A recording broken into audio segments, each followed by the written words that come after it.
flere ting han hadde ikke peiling på. Ikke var koldgisa. Og forklaringen hun ga, hvorfor har du ikke koblet på? Kommer 3 og 4. Nei, sa du det? Da begynner bilen å falle ut på plass her, hvorfor det bygger. Jeg har ikke peiling på det.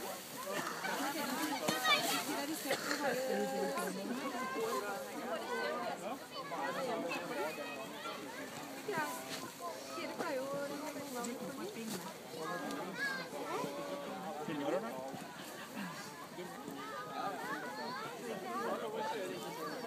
Ja, men